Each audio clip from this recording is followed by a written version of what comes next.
Hey, Chris Lizza, and welcome to the Tick Bootcamp podcast. Thank you very much for having me, and I'm very excited to be here. And we're really excited to have you, and I'm particularly excited to have you because I wanted to make sure that I did not butcher your Italian last name so that my grandmother would turn over in her grave. So Lizza is the proper way of pronouncing your last name, or am I wrong? Yes, it is. That's correct. All right. Thank God Nana is not rolling over in her grave. So, Chris, where are you today? Today I'm coming to you from New Jersey. All Uh, right. So you're in the Lyme Belt. yes, absolutely. And did you grow up in the Lyme Belt, or are you from somewhere other than New Jersey? I'm from New Jersey, grew up here, all in this Lyme Belt. Grew up with it, have experienced it most of pretty much my entire life. Yeah. Yeah. So I'm on some level, I'm sorry to hear that. I mean, New Jersey is a beautiful state. I just actually got back from the Jersey Shore myself. My family and I were in Beach Haven. We love Jersey. We love the Jersey Shore. Where are you in relation to the Jersey Shore? Jersey Shore, probably the quickest beach to me, 50 minutes around there. I'm all the way up north New Jersey, so not too close to the shore, but it's not a hassle or anything like that. All right. Well, thank you for sharing a part of your state with me over the course of a week of our time there. So, Chris, talk to us about what it was like to grow up in New Jersey. Oh yeah, growing up in New Jersey, for me, it was a very small town. Graduating high school class of a little over 100 kids. um, Tight community. Everybody knew everyone. Um, Outdoors all the time, whether it was in the backyard, sports. Um, the majority of the time, everybody was pretty much outside. My family has been here for since I've been born. So growing up in New Jersey was, I feel, probably typical for someone, I guess, in the Northeast. I Yeah, would. so I mean, Jersey is an absolutely beautiful state. I mean, it's Yeah. a again, the cities are ugly like every other major city. Certainly Right. here in New York we have ugly cities, but Jersey's a beautiful, beautiful state, right? And It's underrated in that aspect, I think. yeah, I think it's one of the most beautiful places I've ever been. Yeah. Uh, and of course, as a family who's living in this beautiful region, you're going to spend a lot of time outdoors. Why wouldn't you when you're living in New Jersey? So as part of that, either as part of your educational experience, meaning as a student in school, or as part of your culture in your family, um, did you learn anything about ticks and tick disease prevention? No, I can take a minute or a second to think about it just to confirm, but growing up, I had never learned really anything. I knew ticks existed. I knew Lyme disease existed. But besides that, I didn't know what you were supposed to do if a tick latched onto you, if a tick bit you, and what the disease was really and what it could do. So, Chris, just for folks who are listening to this podcast, the audio version of the podcast, I mean, you're under 30 years old. You're a young man, right? I Yeah, mean, it's not like Lyme disease is not new to New Jersey. New Jersey is always in the top two or three or four Lyme disease states, right? I mean, I think it's Pennsylvania, New York, and New Jersey this year. yeah. But there have been times when New Jersey's had the largest number of Lyme disease, cases in the country. I mean, how does it make you feel as a young person? We're going to talk about your education in a minute, but Yeah. as a young person, sort of being left out to hang out in the wind and not having, the information that protect you from being exposed to ticks and tick diseases, because Lyme disease is a disease of exposure. With proper education, you could have prevented yourself from getting not terminally, but chronically ill. I think the keyword that comes is frustrating. That's what comes to me. It worries me because with all the advocacy that we do have, I feel like the same thing could still be happening to kids now.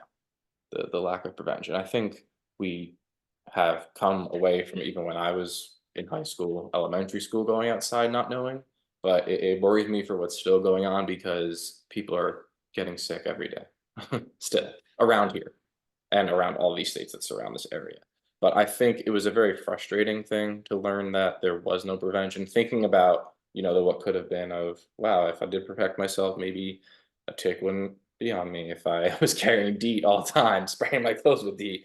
And having those preventions, then things could be very different. And I think it's just one tiny puzzle piece of everything that goes into how can we protect ourselves, treat ourselves, and have society understand the critical nature and the severe nature of this illness. So Chris, you are a college educated person. You have a bachelor's degree, you have a master's degree, and now you're a PhD student. Talk to us about where you went to school, so we can get the full flavor of where you've lived during your life, in addition to New Jersey. Right. So not too far from where I lived in New Jersey, I got my undergraduate degree at NYU in New York City, with a heavy, intensive 4-year undergraduate program in film, and a tremendous learning experience. You make great connections. You learn the ins and outs of filmmaking, the pure way they want you to learn it, and it gave me the skills to really do what I wanted to do, which was tell stories.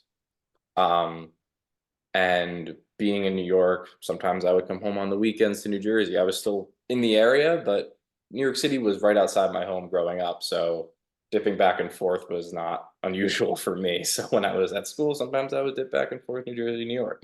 But I spent a lot of time in the city, several years, of course. And once I had gotten my bachelor's degree, I still wanted to learn more. I really valued education. I wanted to better myself in that area. And what spoke to me even more than the technical parts of filmmaking was the critical historical analysis side of filmmaking. So I ended up getting my master's degree in cinema studies at the Savannah College of Art and Design Where is that physically located? in Savannah, Georgia.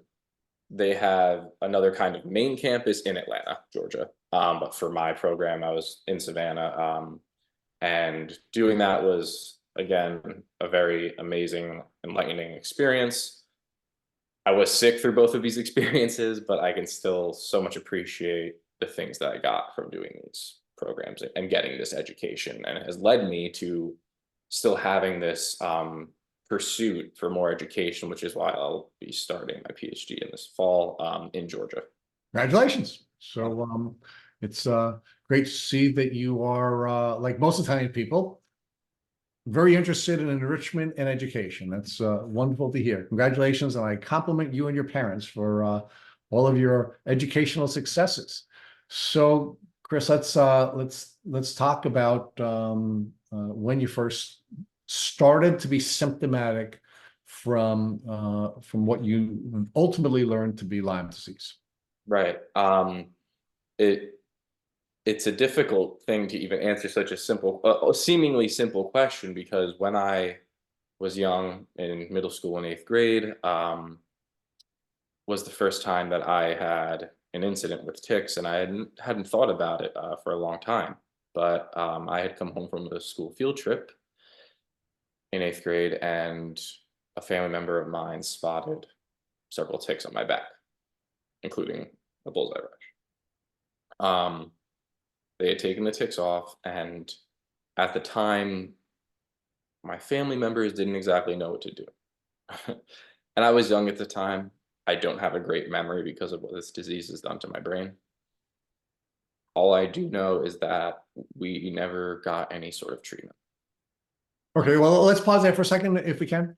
Yeah. So, you were you on a school trip? Were you on some other It was, yeah. formal trip? What was the nature of the wilderness experience? It was a school trip from New Jersey to Washington, D.C. Took a bus, bunch of classmates and everything and everybody. And, we had spent some time in the parks there and some time by the big monuments. And then we were there. And by the time I got back, that's when they were spotted. I had not spotted them throughout that whole trip. So it makes me wonder, how long were they actually on me for? What's that? And that was the question I was going to ask you. How long was the trip? It was, I believe, a day or two. It couldn't have been longer than Okay, that. is it possible you could have brought the ticks with you to the trip? And had them Absolutely. on the entire 2 to 3 days, or do you believe that you were in places in DC that could have caused you to come in contact with the ticks? I mean, what is your speculation? I speculate I got them in DC just because hopefully, I hope that I had checked in the mirror one day before I left that there were no ticks on my back, but I can't be sure that I didn't do that. So there is a possibility that they were on my back for a long time. Well, because were you in the practice of checking yourself with ticks at that stage in your life? No, because I felt like we said earlier, there was no really protection taught to me about this. So did I have a good reason to be checking myself? Absolutely not. Well, you had a good reason, but you weren't in the habit of doing it, right? You didn't know No, that, no, yeah, right? Right. exactly. And were you in the practice of like turning around in a mirror and looking at your back to see if there's anything on your back? Or I mean, No, so yeah. no, and I haven't really talked about this whole incident. Maybe only talked about it with a family member or two because it took a little while to figure out that this was my first incident. All right. Well, at least the first incident you were aware of, right? I mean, Yes. um, ticks are insidious vectors, And and I believe those of us who are living in the Lyme Belt, and maybe and it's certainly spreading. I think we get bitten by ticks all the time, and we're not necessarily aware of it. So this is the first incident, at least you and I can agree. This is the first incident that you're aware of where there were ticks that were feeding on you for quite some time. yeah, this is where we have the physical evidence. Right. So who was the person that discovered the ticks on your back? My parents, Was it your mom, your dad, or both? my mom. And what were the circumstances under which she's now looking at your back and finding these ticks on you? How did that happen? I think when I had come home, it was the night I got home from this trip. Uh, I think I was just having a discussion with my mom. I think I remember this pretty well. I was sweaty from that day, and I had taken my shirt off. I think it was in the kitchen, and she spotted it pretty quickly, and she recognized that it was a tick. But from my memory, we didn't, and she didn't, and my other parent didn't really know how to proceed. Okay. So do you remember how many different ticks you had on your back at the time you had taken off your shirt and showing off the little kid muscles, and Yeah, your mom sees the ticks on you? How many were on your back? from what I can recall, three. And did your mom remove them? Did she take you to a doctor? I mean, how did the ticks get off of your back? She removed them. And how Yeah. did she remove them? And how did she know to remove them if you know? I don't know if she knew any sort of proper technique. From what I remember, she used a pair of tweezers. Okay. And then what'd you do with the ticks after she took them off your back? We did not send them anywhere. I believe she just either tossed them outside, flushed them. I'm not sure what she did. But got rid of them. She discarded the ticks. Yeah. Right. So then what steps did your family take to prophylactically treat you, if any? Of It's sad to say, and I don't blame anyone that course not. I didn't get any treatment. I think there was maybe a waiting period of a few weeks where my parents wanted to make sure nothing out of the ordinary happened to me. So they're watching me a little more closely.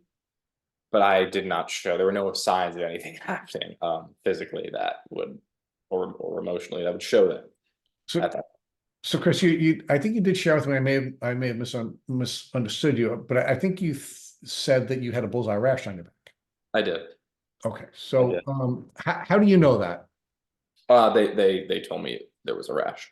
Now, did you have a rash on your back when your mother discovered the ticks or removed the ticks, or was it sometime after the ticks were removed? It's when she found the ticks. Now, do you recall looking in the mirror or anything to see the bullseye rash on your back? No. Do you know if anybody took any pictures of the bullseye rash? We don't have any. So you said that your parents were waiting to see if anything happened. Something did happen. You had a rash, right? Yeah. How long did that last rash, and why do you think that didn't trigger your mom or dad to take you to a doctor? I think it may be the reason why I wasn't taken to a doctor, maybe a generational thing. My mother was bitten by ticks all the time when she was younger, and she was never taken to a doctor.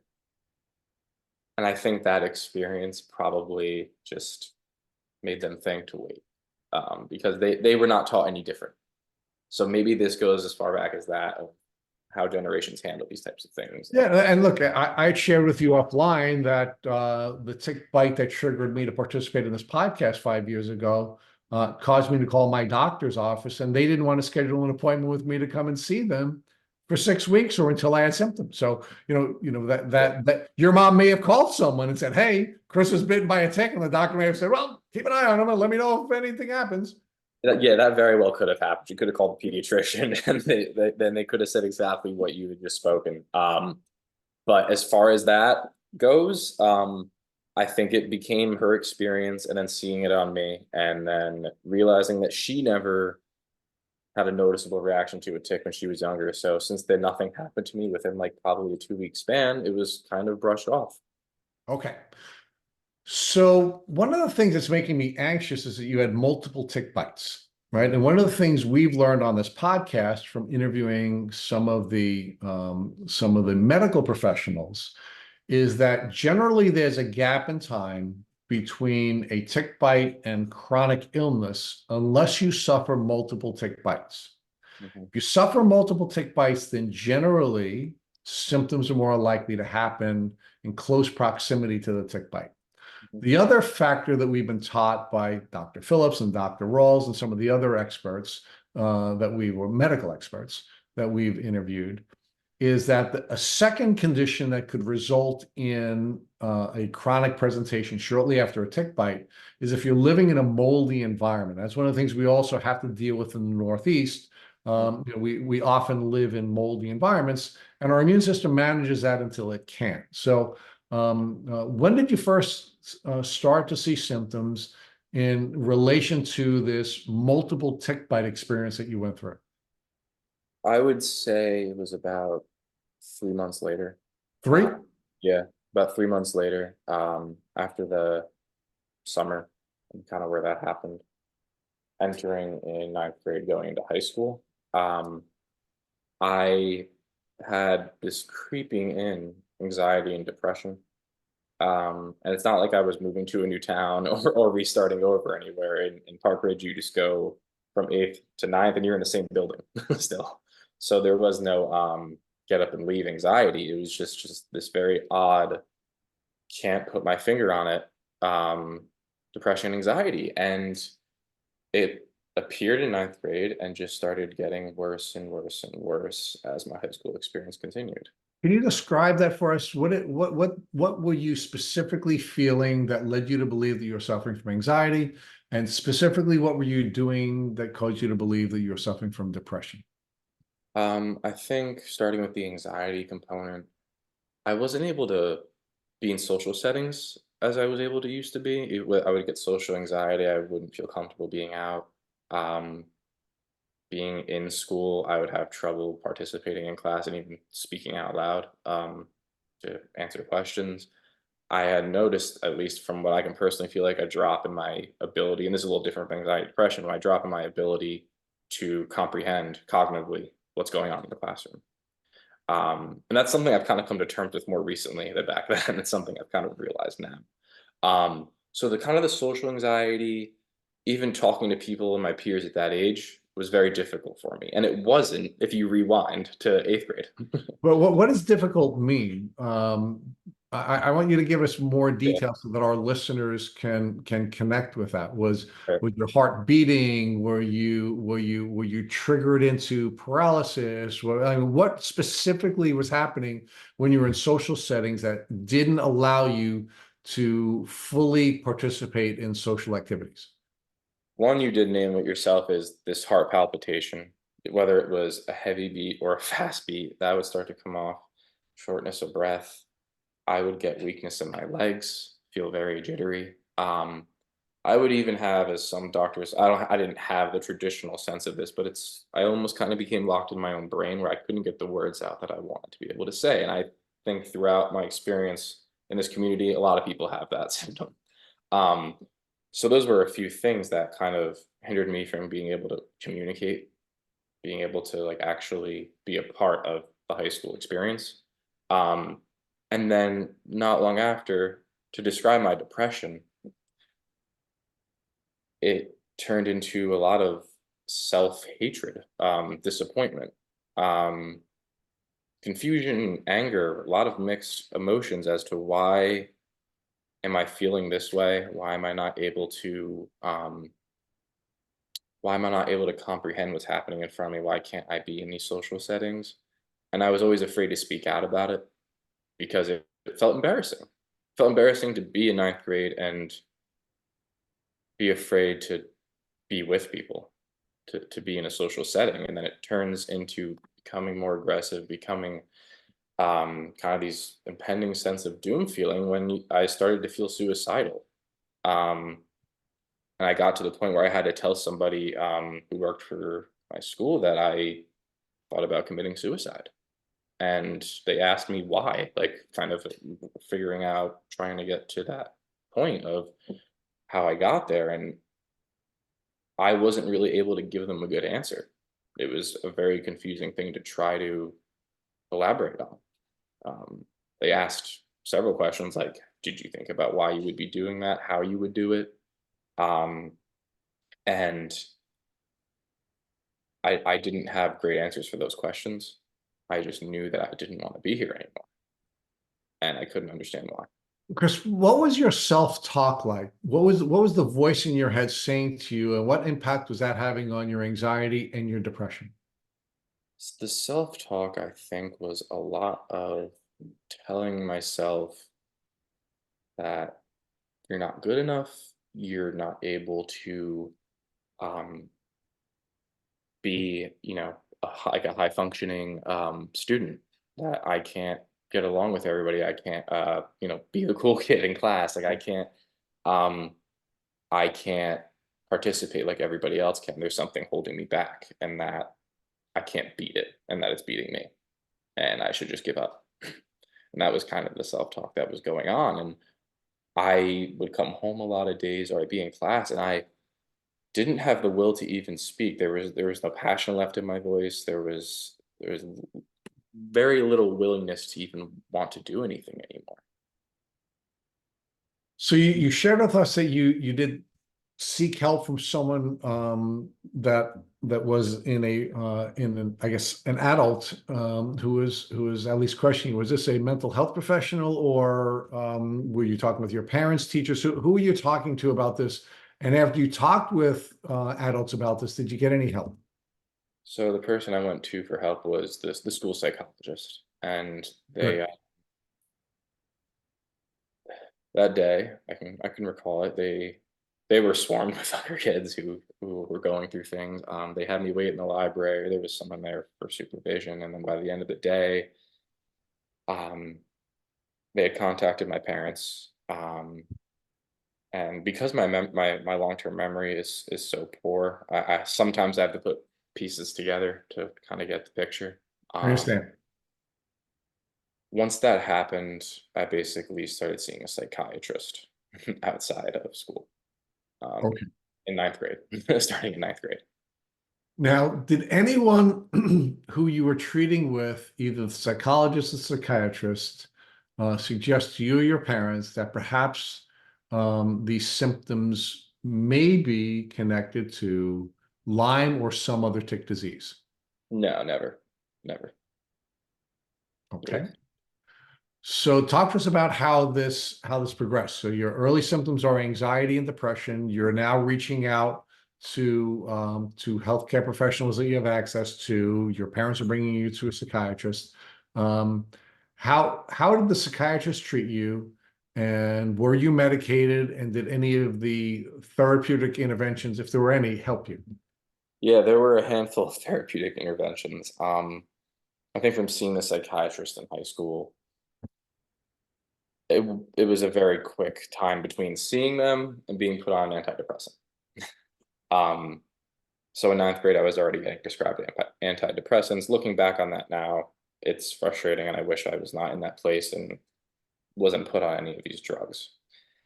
But I was on them throughout high school until past graduating. They would be rotated from, Alexa Pro to a Zoloft, giving it months to build up in my system, then seeing how it worked. And I can tell you from 100% certainty, none of these medications helped me. They helped me enough that I didn't get back to that day where I had the feelings of suicide, but I did not break out of any of those anxiety and depression feelings. Did I feel suicidal even while on these medications? Yes, it did happen. It happened again. It happened again, several times. But that was the only intervention that happened at all for what was going on with me. So now, did any other symptoms develop? Any symptoms you now know to be tick disease symptoms develop between the time that you were treated by the first psychiatrist and the time that you graduated from high school? No. Okay, so you're working through the anxiety and the depressive symptoms. Your parents had the resources to bring you to a psychiatrist. Did you see with one psychiatrist or more than one psychiatrist? Throughout time, was a total of 2 psychiatrists.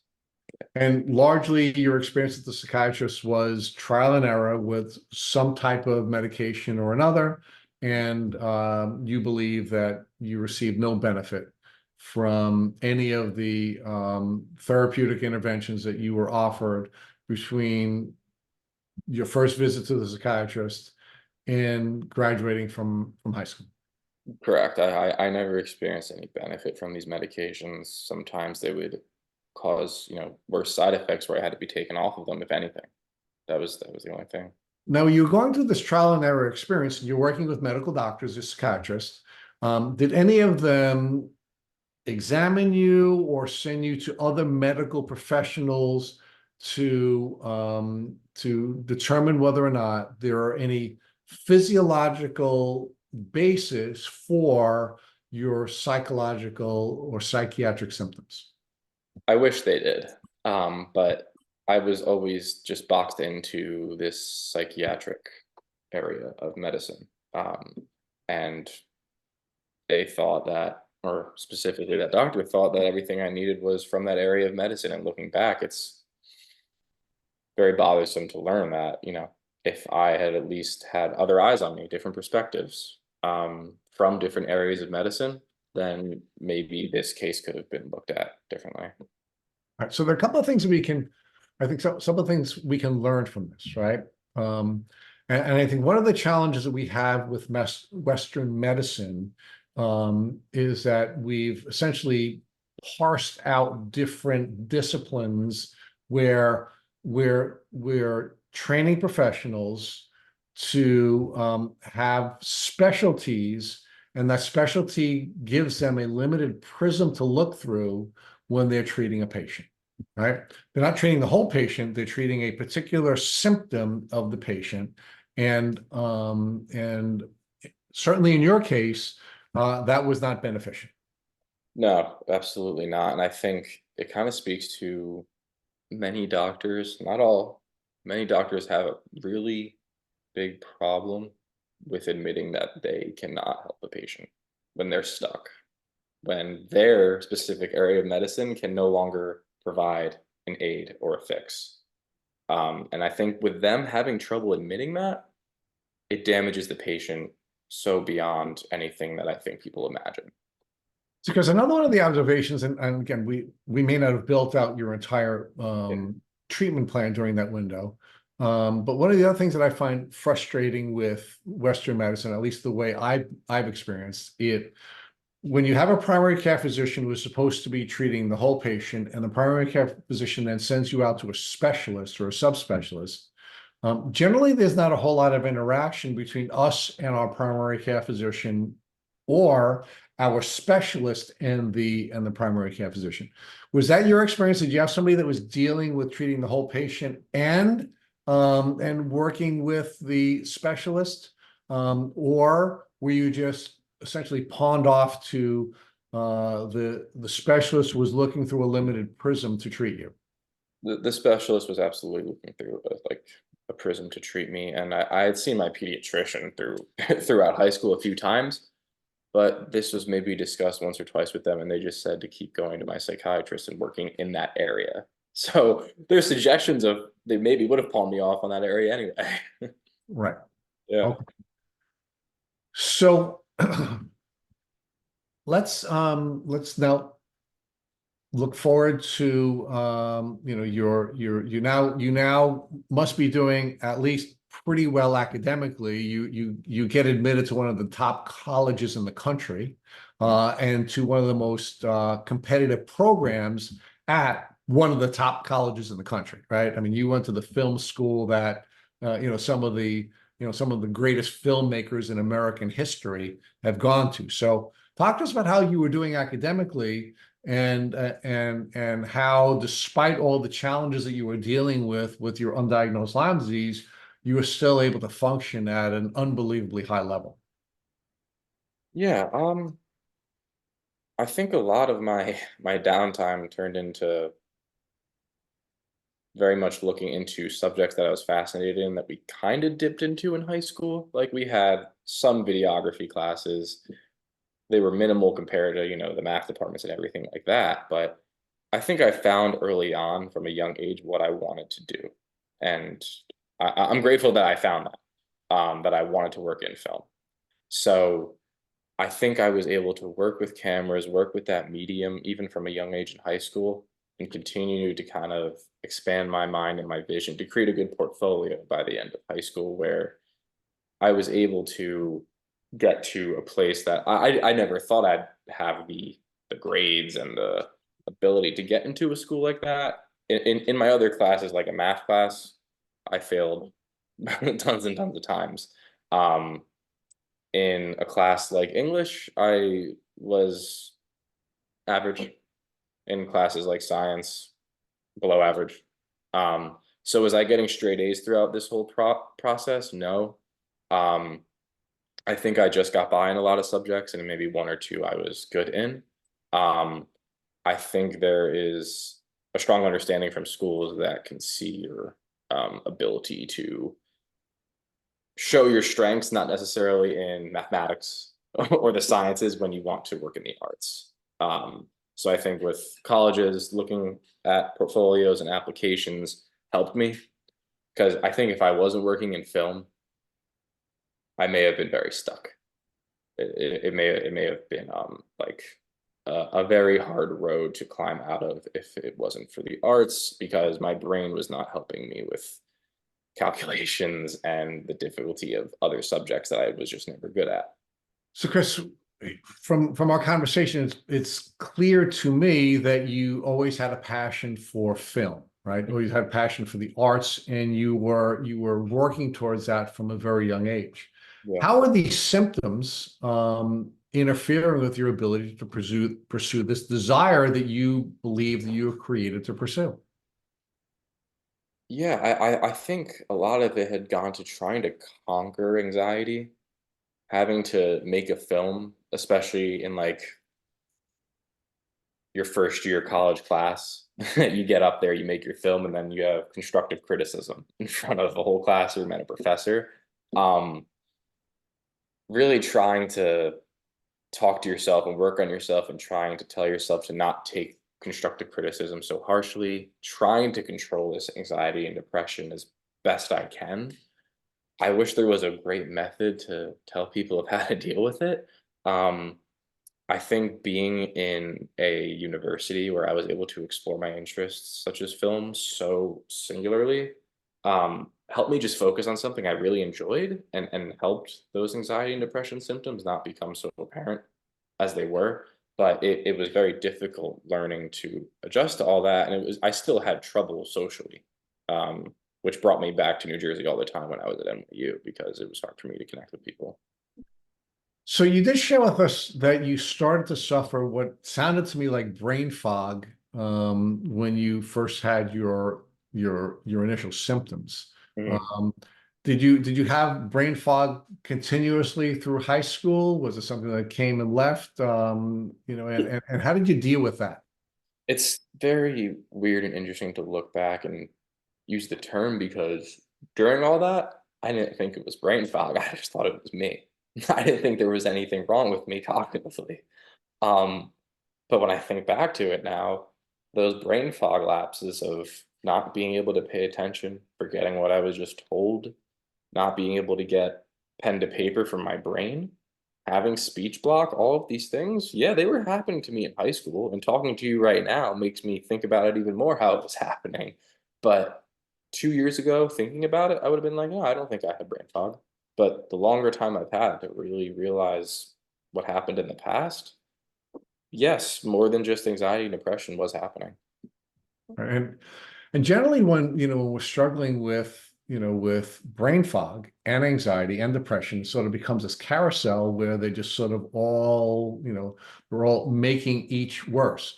Your anxiety is making your depression worse. The depression is making the brain fog worse. The brain fog is, and you're just sort of spinning down the, down the, A vicious cycle. yeah, yeah. Yeah. And more than a cycle, a flywheel where it takes on a life of its own, right? It sort of develops its own energy, negative energy, which becomes more and more painful and more debilitating. Yep. Absolutely. So how did the medication make it even worse since it wasn't helping? Or did it not make it any worse? Um, I would say there were maybe two psychiatric medications that caused my thinking to become erratic, and another one that kind of just made me very sluggish and unable to really even get out of bed. And those medications I just kind of had to throw in the trash and discard them. But besides that, the other medications just didn't do anything. They changed nothing. Neither And good or bad. neither good or bad. And I know it was frustrating the psychiatrist that was with because, like I said earlier, that was all the tools in his toolbox pretty much. But he doesn't give me a referral to anywhere else. Right. I just get trapped there. But Yeah, I yeah, mean that was going to be my next question, right? When yeah. when a professional gets to the point where every tool's out of the toolbox, isn't it time to refer you somewhere else? And that never happened. And I had to just keep pushing on and pushing on. And sometimes I think to myself, I don't know how I did that. I don't know how I was able to keep pushing. But I mean, it all resulted in this all blowing up anyway from that point. So talk to us about college and how your symptoms developed when you were at NYU. So at NYU, I was still dealing with the anxiety and the depression, and you know, working in a new environment, trying to meet new people, and trying to pursue my creative outlet. Um, but I think things started to catch up at a certain point where I was able to public speak in high school. Like I was still able to do it. Got to the point in college where like there were days where I had to present a script I was writing or show a film. And I had to go to the professor in class and be like, I can't show it today. And they would ask me why, and I would just tell them I'm not feeling well. And that's all I felt comfortable going enough into because I didn't have a good medical answer for them. I didn't have a diagnosis that felt right, that was accurate for what I was going through. But it became to the point where there was early times earlier in the semester of college, I was able to present and nothing bad happened. I was actually getting good criticism. I was developing, and then all of a sudden, like this semester comes up, and I'm just not able. I can't. This I have this fright about speaking. I worry about how I'm going to sound. Worry about what people are going to think, and then my mind just takes over, and like there's just fear and anxiety. Um, and it kept progressing, um, and the way that things really got out of hand for me was one summer between semesters. I was camping in Tennessee, um, and I was there for 4 days. And on the ride home from Tennessee, this is in 2018, I I started getting pains in my chest, started getting shortness of breath, and I started getting chills, and it was frightening me. And when I had gotten home, I was talking to my parents about what do we do because I feel like I can't breathe. Um, and they were worried, do I possibly have a blood clot from a very long drive? That was the only kind of thing that came up. I ended up going to the hospital. They ran a bunch of tests. I was sent home because they didn't find anything from their blood tests. There were a few that they had to get back to me the next day. I get a call from the hospital a few days later. I have a positive D dimer test. So they wanted to immediately check if there was any clotting going on. So they do a scan of my chest. They don't find anything. Um, and they send me home again. And that's where I think things started to get really out of control for me. And the only sign I have from that was I never found a tick when I was camping. What I did find was a rash on my inner thigh. It wasn't a bullseye rash, but there was a distinguished rash. Um, I don't know what type of rash it was. Um, and it was there for 4 days probably, and then disappeared. And that was the only evidence I had of a possible tick getting me. But Okay. if I So Chris, how was the chest pains that you were feeling after your camping trip to Tennessee different than the symptoms of your anxiety when you were having the breathing issues that you had described to us earlier as symptomatic of your anxiety? these chest pains were stabbing, felt like somebody was, just tapping a knife like right in my chest. And then it felt almost like somebody was just like sitting this pressure as well on my chest, but the stabbing was the most prominent feeling. It would come and go, it would feel very sharp. Um, and and it would be accompanied by full-blown panic attacks. I would start sweating, I would have to sit down. Um, and that's kind of how it would escalate to really bad points, to the point where I was having panic attacks every day, from the chest pain escalating into a whole thing. Now, this experience wasn't all bad, right? Because it did ultimately lead to your diagnosis. So talk to us about how this experience ultimately had a silver lining. Um, yeah. So after going through a misdiagnosis journey, should I go through that first to get to Please. silver Yeah, lining? please. Yeah. I found a primary care provider because we wanted to figure out what the heck was going on, and we wanted somebody to kind of take hold of this case and figure out what's going on with me. So they did their all usual blood work at the primary. Then they started passing me around to specialties. I went to rheumatology. I went to neurology. I went to cardiology. Um, and they all did their blood work.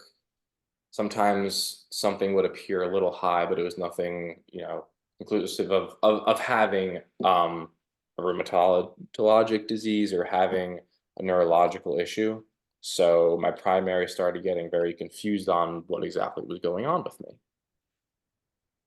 Throughout the misdiagnosis journey, my legs started to hurt really bad, which is another symptom that started to come in. They would hurt. My calves would feel like somebody was squeezing them. Same with my thighs. And then my legs altogether started to get really weak and I started to have falls. I would be in my house. Parents were sitting on the couch. They would just hear a thump and I fell in the kitchen onto the floor. So I started to lose the ability to keep myself up a lot of days, So, which Christine, you weren't fainting. You were having neurological lapses, which were causing your legs to fail to work. just to give out completely from under me. Like I had no strength left in them. So yeah, neurologically and no fainting. Just I was losing. It just felt like I was losing the strength in my legs. To like when I was going upstairs, I'd have to hug the railing, or somebody would help me get up the steps at this point. Um, and then my legs started to get very hot and felt like they were swelling a little. So me and my father went to my primary, worried about clotting in the legs, and they don't. really buy into the idea that I would have clots in my legs at my age and having no predisposition to anything. But my father basically was very persistent with my primary. She agreed to do an ultrasound of my legs, and they found DVT blood clots behind one behind each of my knees. Getting that information was at first like, oh, they figured out what was wrong with me. But that was only just another upsetting piece of this puzzle. They find out I have these clots, they send me to a hematologist, another specialist in this whole Lyme gauntlet of doctors. The hematologist does a whole blood workup for any, clotting disorders. Nothing comes up positive. So he looks at me and says, this was just a freak thing. I ask him, is there anything I should do about it? And he goes, no. I didn't really know what else to say at that point. So I just ended up leaving, even though every doctor I had seen about it told me it was extremely abnormal to have clots behind each knee. Didn't really make any sense to them, even from someone my age. So following that, and the weakness kept getting worse and worse and worse, my primary had me hospitalized. Ran loads of tests. She initially hospitalized me for, it was Guillain-Barré syndrome. And doctors are running tests on me. I'm in the hospital for 3 or 4 days. And eventually someone comes in and says, you have a positive test for Lyme disease. My father starts talking to them about, steps to proceed. The doctor leaves. And then I can even overhear in my hospital bed, maybe it was a few hours later, of doctors disagreeing in the hallway about my diagnosis. Disagreeing about how many bands I had on the Western blot, how many that counts enough to have a positive Lyme disease test. Hearing that at that moment, I was shocked that there would be such a disagreement over just a simple blood test. Later did I learn maybe it's not so simple. And eventually they referred me to go see an infectious disease doctor after checking me out of the hospital because they went with that this could be Lyme disease. So they wanted to confirm it by me going to an infectious disease doctor. They give me my blood work. I go see this infectious disease doctor. This was probably top 3 worst experiences with a doctor. I go in, sit down. They're not long. They come in pretty quickly after I'm there. They walk me through the whole belief system of you have to have the IgM and the IgG bands at a certain time, a certain amount, and basically tells me that whatever is causing my issues, it is not Lyme disease. So I get sent out of the infectious disease doctor, hopeless at this point because it's affecting me, it's affecting my parents. We don't know what's going on. I clearly have physical things to show for it. I'm getting blood clots. I'm having all of these physical and psychological issues, but nobody's picking up on anything, at least the people I'm going to. So, Chris, when you were hospitalized, were you sharing with the healthcare professionals that were diagnosing you and treating you in the hospital? Were you sharing with them that you had ongoing issues of anxiety and depression and brain fog? I had told them that, yes, those were happening. Yeah, at that point, I was coming clean about everything that was going wrong with me. And it didn't set off any alarms, didn't make them think anything otherwise from what they were doing. And eventually, from all these symptoms getting worse and worse and worse, the brain fog getting so much worse that my brain block in a way is I was struggling to get words out so badly that it was really hard for me to even have a conversation. I was kind of just sitting there feeling I was a zombie. And this feeling of hopelessness really, really, really starts to settle in when I'm having trouble getting up the steps as a 20-year-old. I can't get up the steps. I can't really go outside. You start to get ashamed of yourself and you feel very outside of society because you can't do anything with anybody in society. So you start to get boxed out. And I, at this point, thought I was just slowly working my way towards my grave because nobody's helping me and I just keep getting worse and worse. It wasn't even my legs that were weak anymore. My arms were getting weak more. I was dropping forks when I was trying to eat. I was losing so much of what was me, mentally and physically. I lost about 60 pounds. I was frail as can be at that point.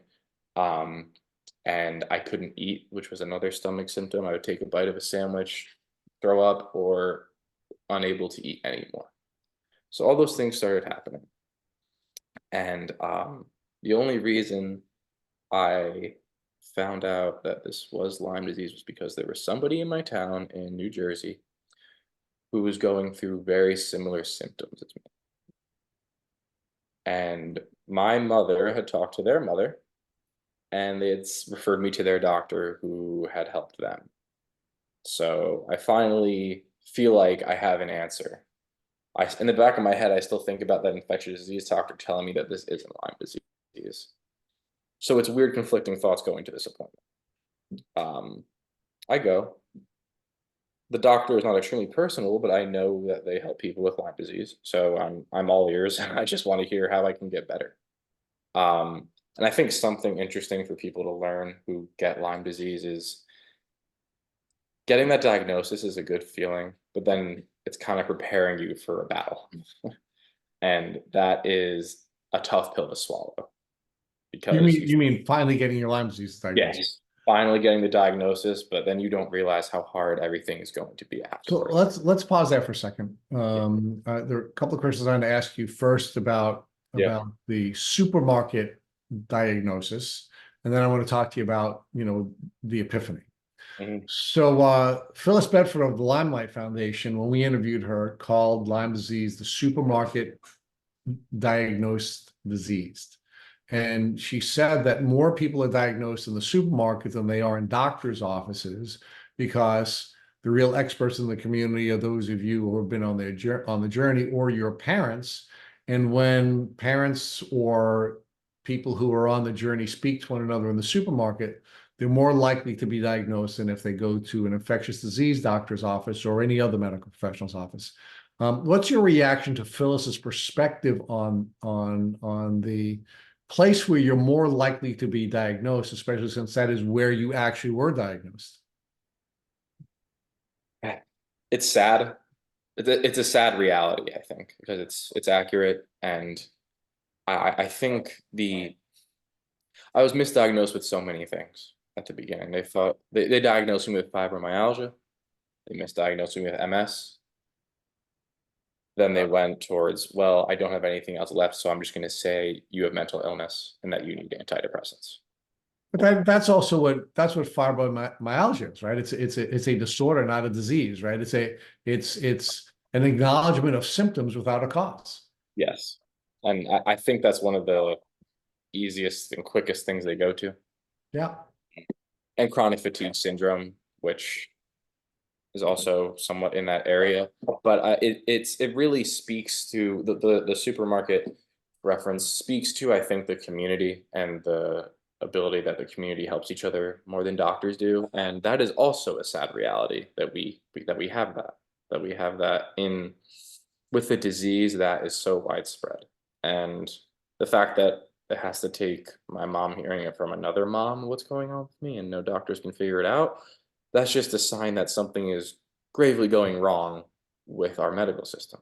Well, but it's another sign, right? And I think another sign that it lends to, which can be instructive on a Lyme disease journey, is that your beliefs are going to inform what you perceive, right? And one of the biggest challenges that doctors have is their training informs their beliefs, and their beliefs inform their perceptions. Whereas when you've been on the journey the way you have been, your beliefs are based around your experience.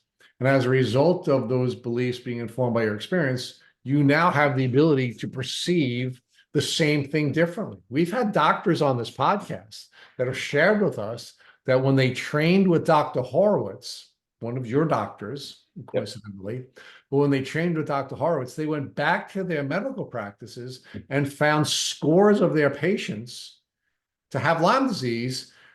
But before they had the training, they were incapable of diagnosing the disease. Mhm. And there's one doctor came short of having a breakdown on this podcast when she said to me, there were literally thousands of people with Lyme disease that had gone through my office that I didn't diagnose because I wasn't able to perceive it because of the beliefs or the frameworks that were built into her head during her medical school and post-medical school training. Yeah. I mean, it's horrifying but enlightening, because now we are getting help with criteria like that to finally measure pain related to Lyme disease and co-infections. For sure.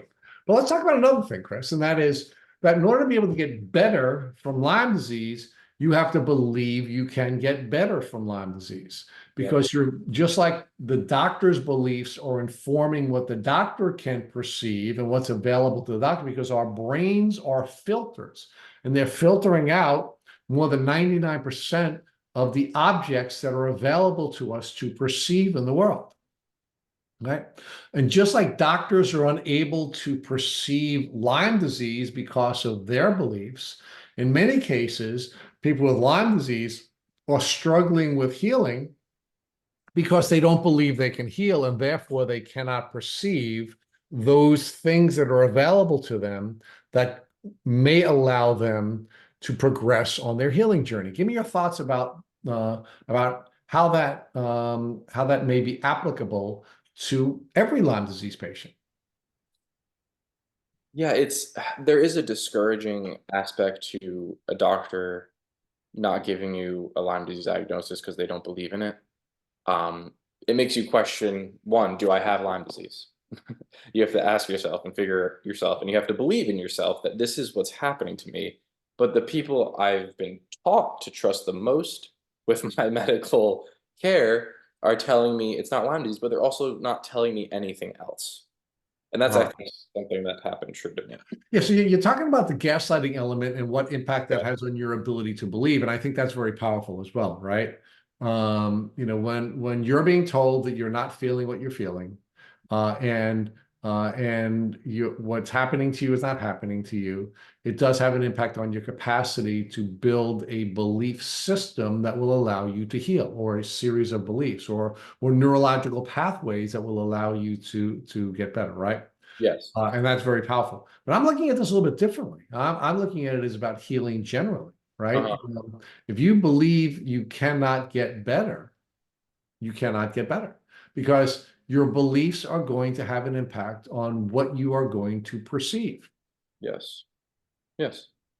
All right, so let's talk about the epiphany. Now we talked about, again, you're a filmmaker, you're a director, you understand storytelling, and in every powerful story there's an epiphany. And your epiphany, of course, was getting diagnosed with Lyme disease, right? Through this supermarket vehicle, you're finally diagnosed with Lyme disease. So talk to us about what type of testing was done after you went to the doctor, and now let's build out the upside and the downside to being diagnosed with Lyme disease emotionally. I mean, the euphoria associated with it, getting a diagnosis, and then the fear that comes along with understanding that this is going to be a long and arduous journey. Right. So I think I can speak for a lot of patients where it takes a very long time to get this Lyme disease diagnosis. Months, years, for some people. When I finally got this diagnosis through a local testing lab in New Jersey, coming up positive for Lyme and anaplasmosis, Okay. there was a relief. But I didn't understand what was coming ahead of me. I think when you get that feeling of like, okay, oh, it's Lyme disease. I know, you just need some time with antibiotics. And in my brain, I remember like, oh, like going through this whole process, I was researching Lyme disease. So I was like, oh, is it just doxycycline? Because that's what the CDC puts up online. You need doxycycline. So in my mind, I'm like, okay, I just need doxycycline. So once I start talking to this Lyme doctor who gives me my diagnosis, he starts me on doxy, but he says it's going to be for a month, and then adds in a second antibiotic about 2 months later. So I was on doxy on its own for about 2 months, and then I added in a second antibiotic of Bactrim. So I feel very relieved that I'm finally getting care. Somebody believes what I'm saying and I have a blood test that shows what's going on with me. Um, and I think when people first start to treat, it can get a little scary about what herpes can feel like, what treatment is like, um, and the difference between doctors. um, I only stayed with my first doctor for about a year, who diagnosed me, and I'm so thankful for getting a diagnosis, or I wouldn't be sitting here. And once I had that diagnosis, I started to learn that once I went to my second Lyme disease doctor, that there is a huge gap in the philosophies of how people believe this chronic disease should be treated. And that creates, I think, a weird barrier. But I did have my epiphany of going, okay, this is Lyme disease. Let's attack it and let's go, let's get better. Let's, like, we can do this. And when I tell myself that epiphany, I find out months later that it's going to be harder than I once thought, maybe a lot harder.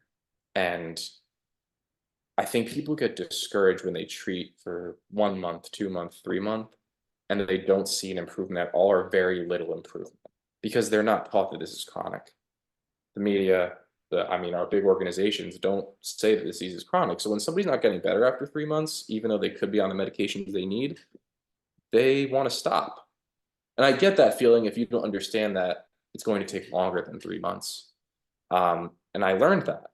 I went from going from one doctor who gave me 2 antibiotics to going to a doctor who gave me 5 antibiotics, an anti-malarial, an antifungal, and told me to take them every single day. And just load me up with all of that and introduce me to the fact that this isn't just Lyme disease, this is Babesia, this is Bartonella, and these diseases feed off each other and cause this disease to be chronic. So once I found my second doctor in New York, it opened my eyes to, okay, it's not just Lyme disease. There are these co-infections and it needs to be attacked by specific antibiotics. And treating with them, I treated them for probably almost 2 years of antibiotics every single day. No breaks, no pulsing.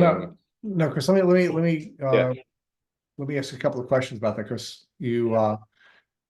It sounds to me that your initial doctor was treating you for 1 or 2 bacteria alone, Yeah. was introducing more antibiotics to treat the bacteria. But then when you shifted from one doctor to another doctor, the second doctor seemed to have a very different definition of Lyme disease and understood that there were viral and parasitical elements of this disease.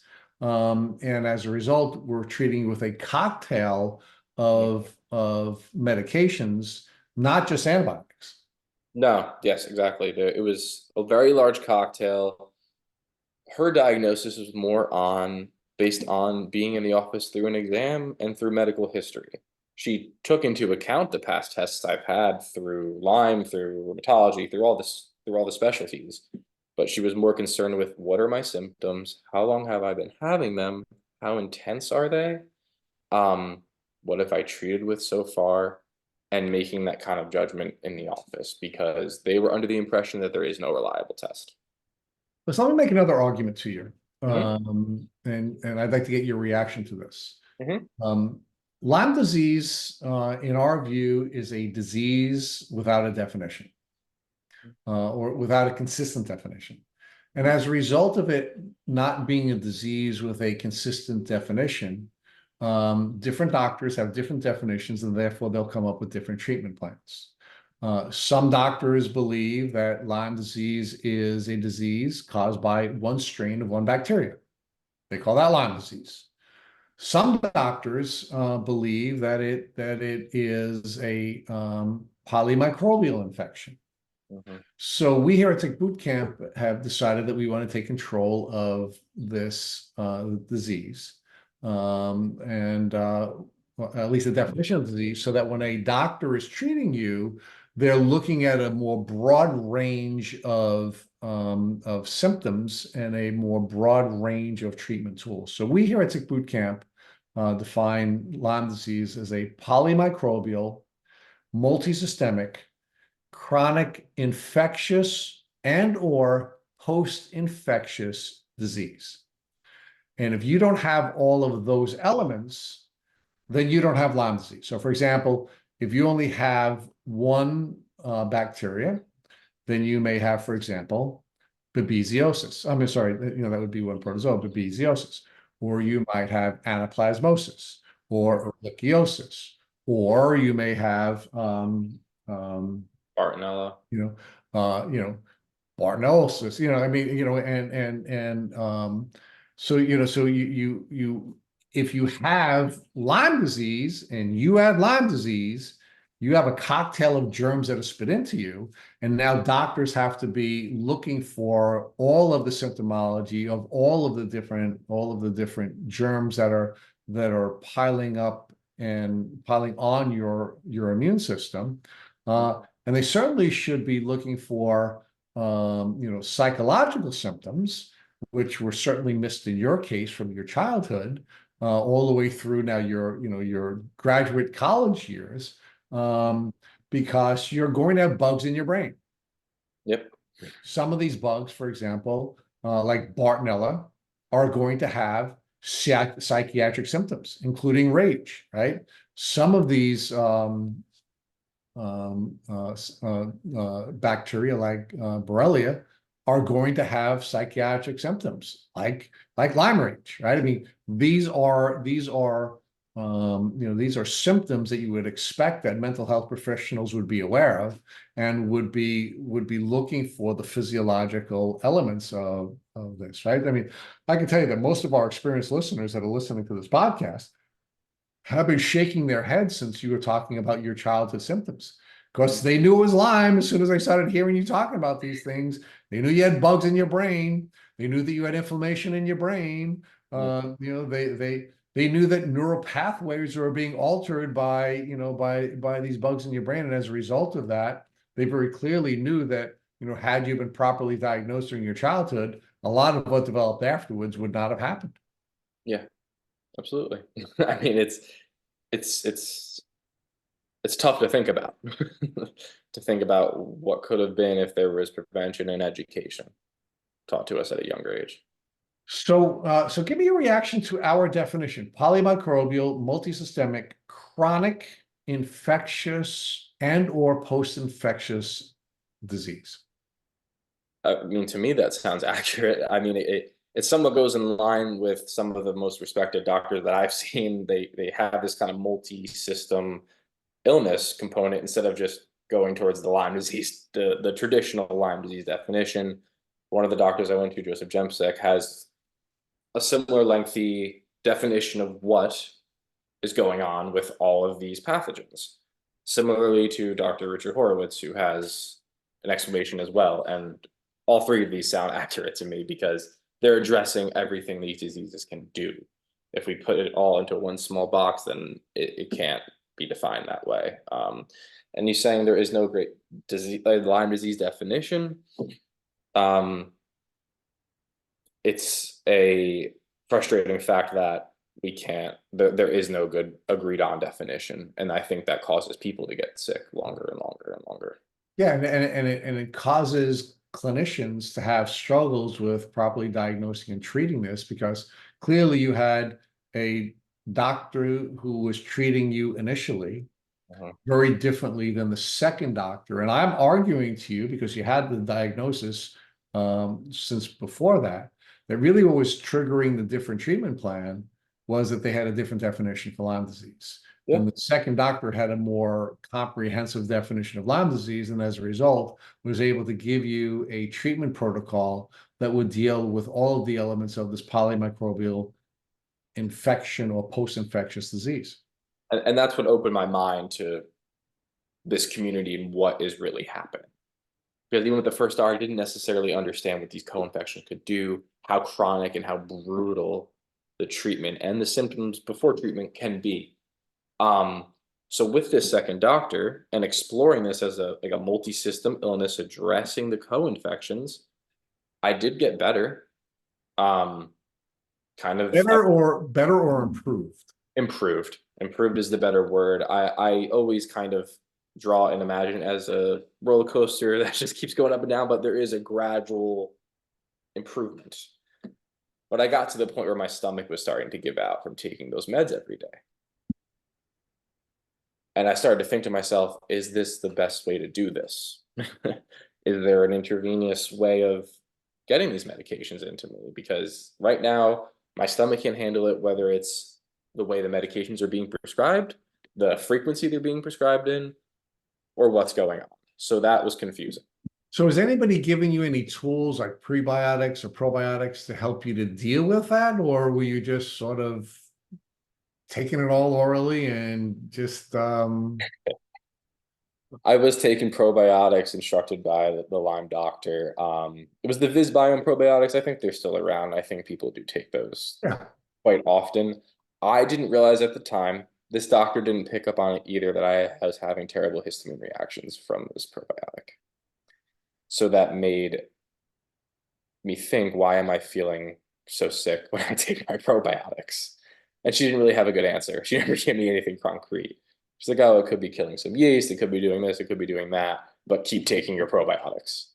I took them for almost 2 years doing this protocol, and I was still getting sick from that, and I was still having symptoms. And this doctor basically told me this is all they can do. So that led me to having to pivot again, which was sad. And I guess I was losing a little bit of my my certainty in getting better. It's like, okay, I've been through 2 doctors after going through 12 plus doctors to finally get this Lyme disease diagnosis. And I think this is where people really have to keep their belief and faith that there is a way to get better. It's just, and I don't want to say anything bad about the Lyme disease community. This is not bad about the community, but when people get desperate from being so sick for so long, it opens up the Lyme disease community for people to get preyed upon financially and from their illness with doctors.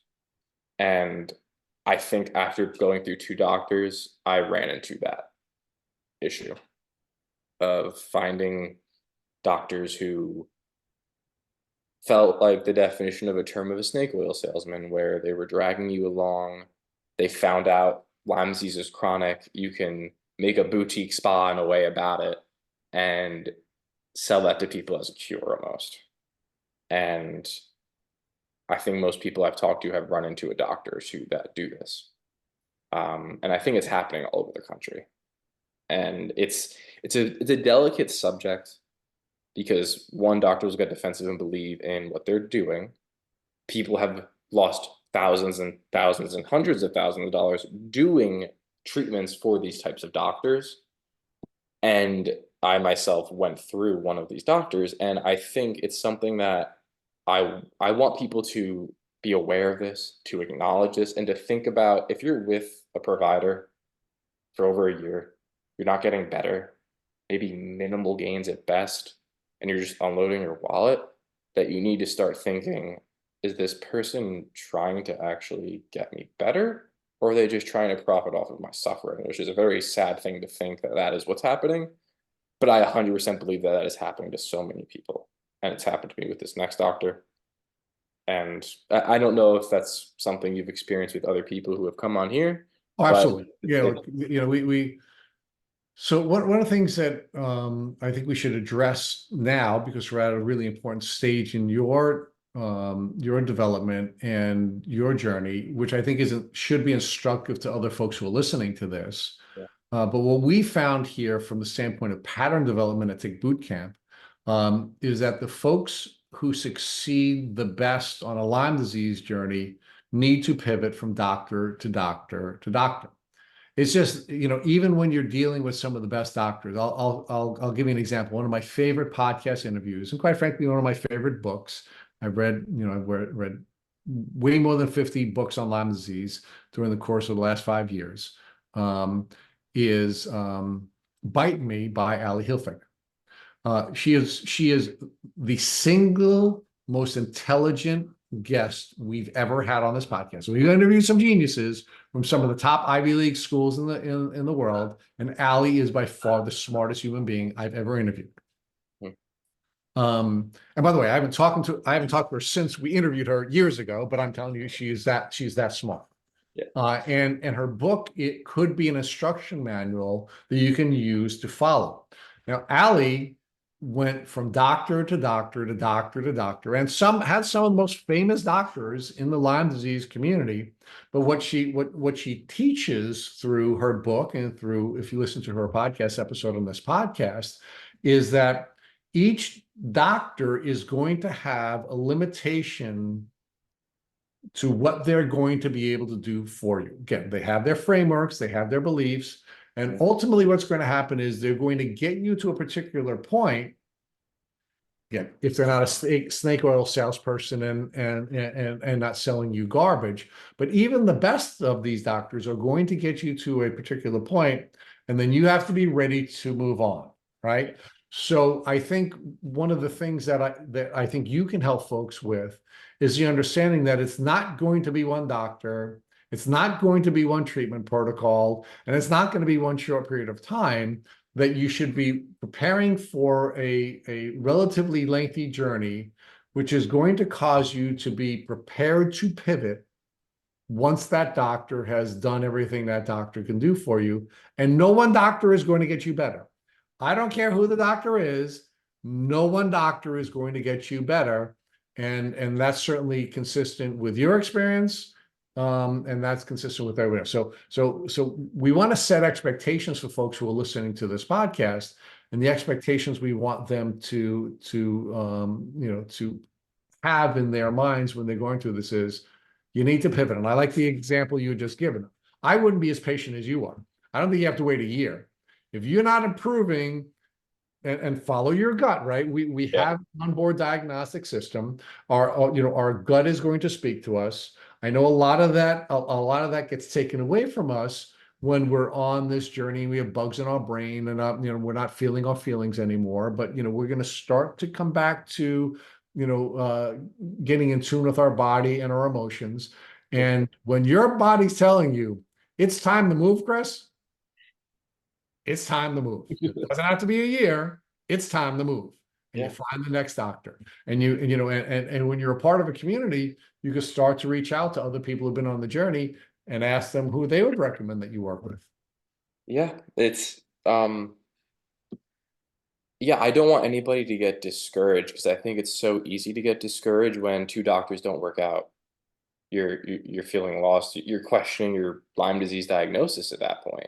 Like, if I'm not getting better from two doctors who say they're Lyme specialists and who could be a great Lyme specialist, and you're not getting better, then what's stopping you from walking away from all of this? Well, but again, let's talk about that, right? Because Lyme disease is a traumatic event. If you have Lyme disease, you are going through trauma.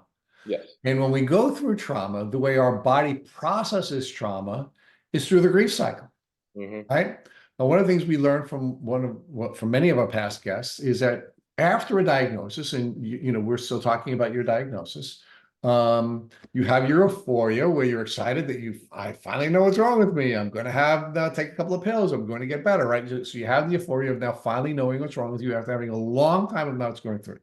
But shortly after that, we grieve, because you're now a member of a community that you'd never want to join in a million years.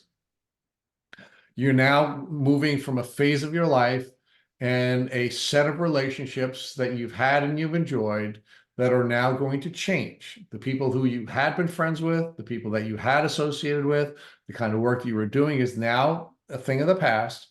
And now you're moving into a different phase of your life that you didn't ask for, right? And the way your body processes trauma, regardless of the type of trauma, is a cycle, right? And the first step in that cycle is denial. So, you should expect to not believe that you have Lyme disease, even though you've had a diagnosis.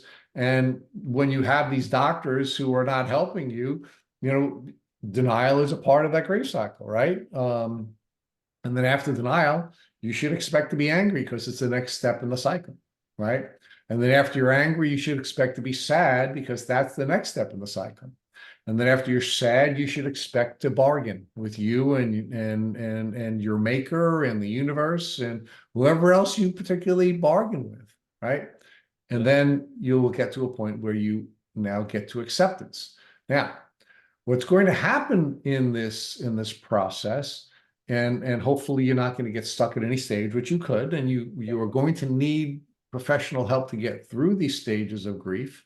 That's why psychologists are wonderful people, and therapists are wonderful people. You don't want to loop back into the grief cycle, No. right?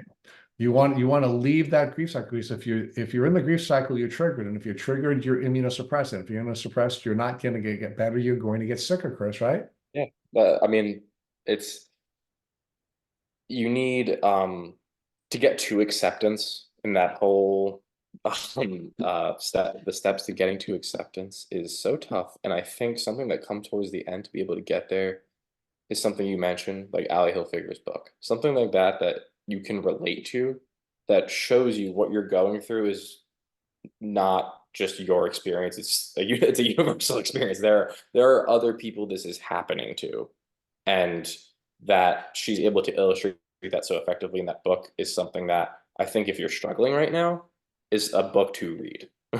That is one of the You can many. read though, Chris. Like one of the things Yeah. we share on this podcast is my co-host Matt Sabatello was so sick he couldn't read.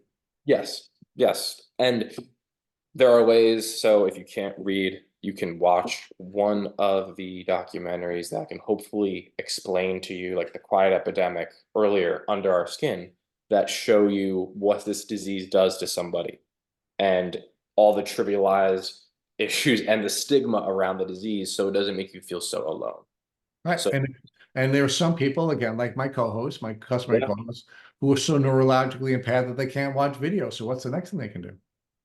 then I think it's about leaning on your support system if you have one, and What about our podcast, brother? What about listening to our turn on a podcast? podcast. What about listening to Ali Hilfiger's podcast episode, because she went through her entire book Yeah, with us, right? I mean, yeah, and that's why we have to make sure that we have many different platforms of information, because if you're a reader, you should read. If you're a watcher, you should yeah. watch. If you're an audio learner, you should listen, right? And of course, there's community, as you were getting to, but I had to put in a shameless No, and plug, right? I mean, I have to put in a plug for the it podcast world. it makes so much sense because I'm thinking about it. If you're extremely sick as a Lyme patient, as I have been, as the people who are listening are, the easiest thing to do is lay down and just turn the podcast on. You don't have to do anything else. Those other things do require to take more out of you. So it does make sense.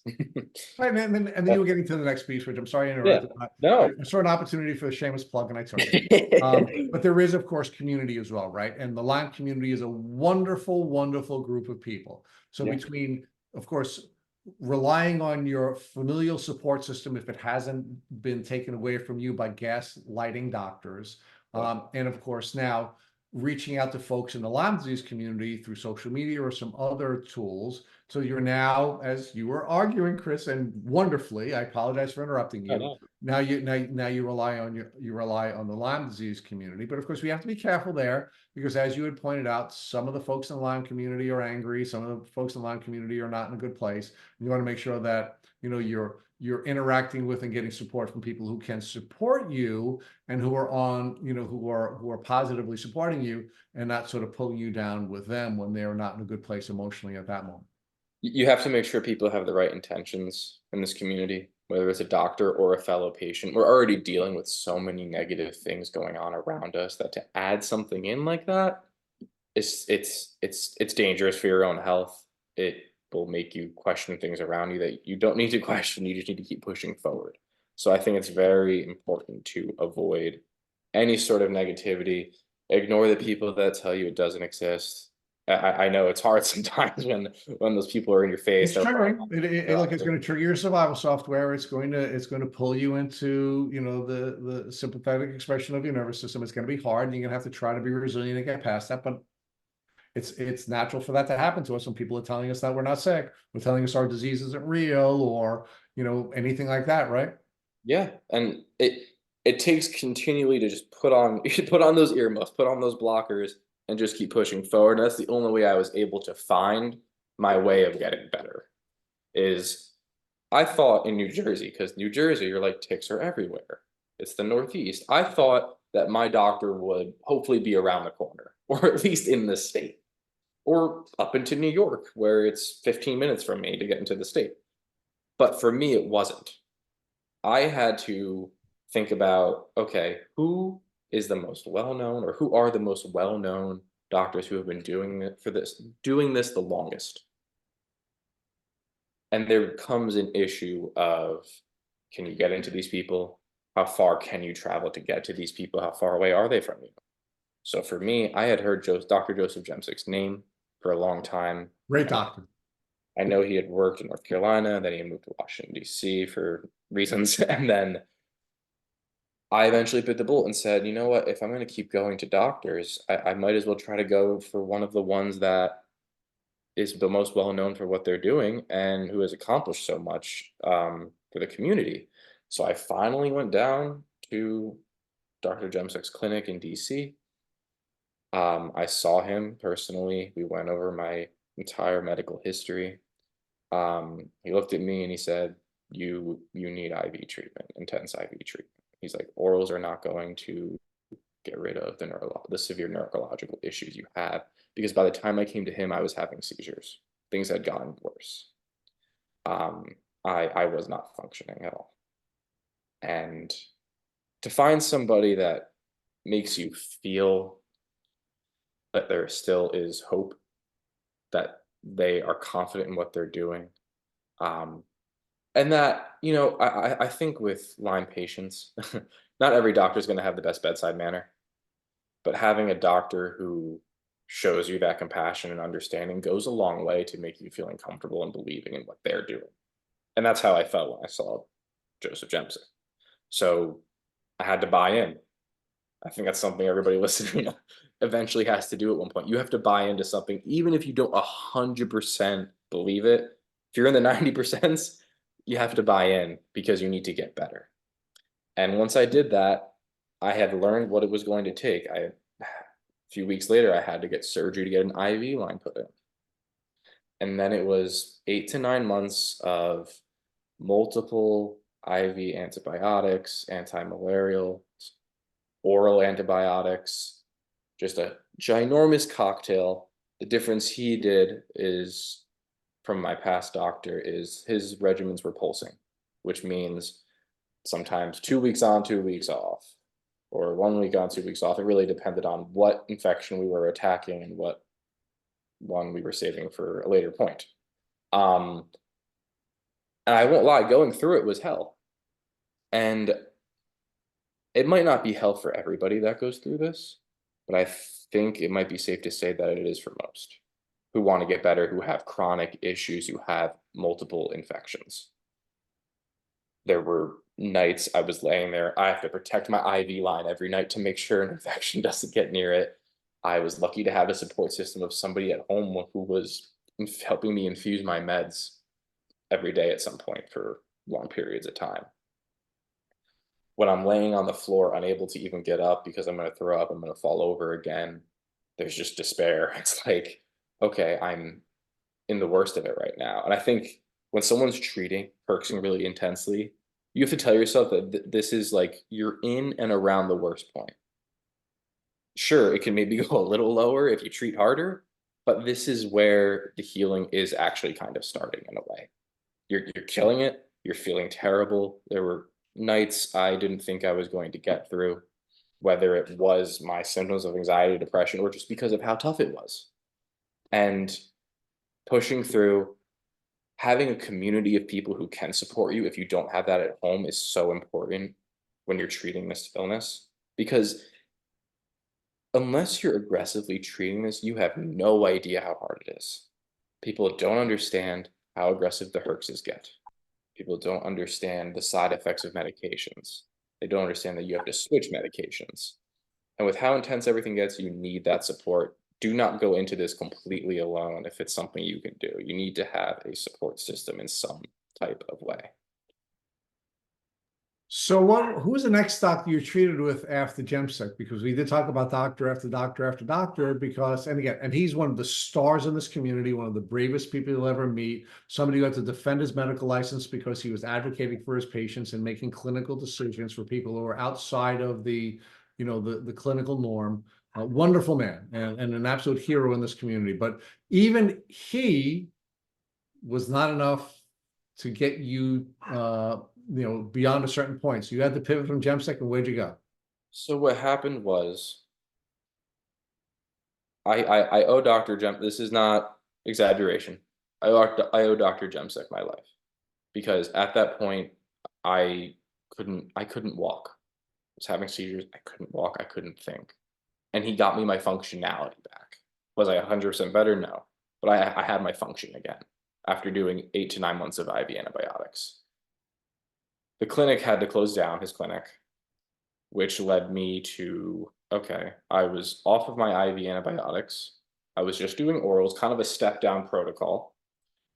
So after Dr. Gemsik, I'm like, okay, I bit the bullet to go to one of the names that I believed and heard was helping people who were the sickest. And that's what I had to do. So I thought, okay, who can I pivot to again? um, and I, through my work and through the work I'm doing on my own Lyme disease documentary, I ended up getting in contact with Dr. Richard Horowitz, um, who I knew was a master in his field. And I really wanted to get the opportunity to treat with him. And I luckily got into his practice, and I am currently under him and John Fallon, who also works with him. I'm under their treatment. So Dr. Horowitz, of course, is probably the star of stars in this community. Yeah. We've had him on this podcast 3 times. And I think what he's most well known for is his diagnostic tool. And one of the things we always talk about when we're mentioning Dr. Horowitz, who again, we're big fans of, is that he has the MSIDS tool. He has a tool or a questionnaire that you can take, and then you can get a score which will help you to determine whether or not you do in fact have Lyme disease. And we believe it's probably the most effective tool that you can use to determine whether you have Lyme. So talk to us about the Dr. Horowitz's test. It is readily available. He has it available online. Mm-hmm. Whether or not that was something that you used, and was that helpful to you to gain insight into your diagnostic epiphany? Yeah, from getting a blood test diagnosis years before I got to Dr. Horowitz to getting clinical diagnoses from other Lyme doctors, not that I thought their clinical diagnoses were wrong. There wasn't really that type of the specific type of questionnaire that Horowitz has been using now. So I did use it. There was a lot of other factors of, building the whole profile, but that was a very effective tool in figuring out what parts of the body are bothering you. Is it multi-system? How intense is it? And I think that helps so many practitioners who don't have the experience, who don't have the time that the time that doctors like him have put towards this. They don't have that time. So to have this tool to help doctors and patients realize what's going on is priceless right now, because of the argument over reliable testing in a way. So and it is a tool to help you to validate what is going on with you, and to help you to get back in touch with your onboard diagnostic system, so that you're not ignoring what you're feeling, you're not ignoring what your body is telling you. Yes, and when I got to Dr. Horowitz very recently, it was almost 6-7 years into this Lyme journey for me, as far as my 20s. But if I go all the way back to when I first got bit by a tick, I was in middle school. Yeah, I mean, a year journey. I finally got to him. I finally did. You've been on this journey almost your entire life.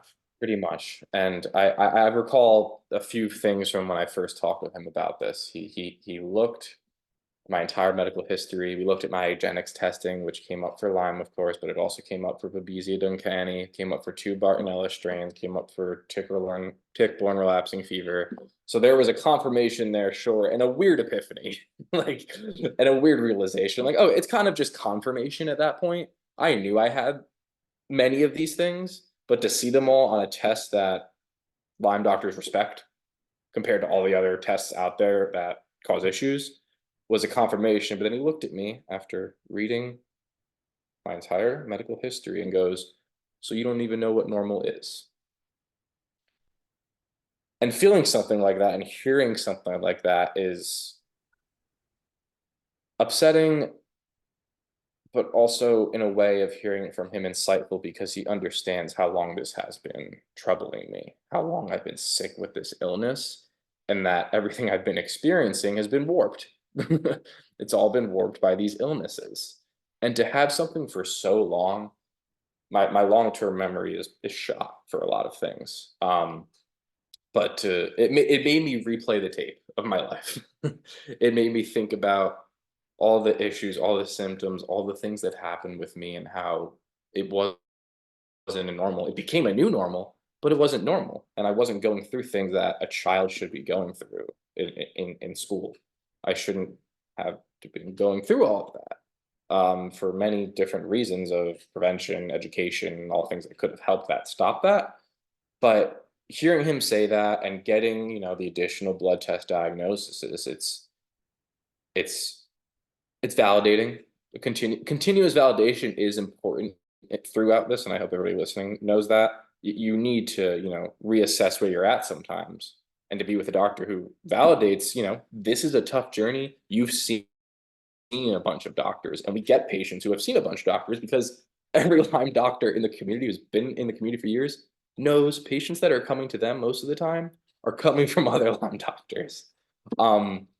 But now I'm with Dr. Horowitz, and I am deep within the double dapsone intense protocol. And and another important thing, I've bought into what he does because I believe in what he does, and that's another important thing to do when you go to a new doctor.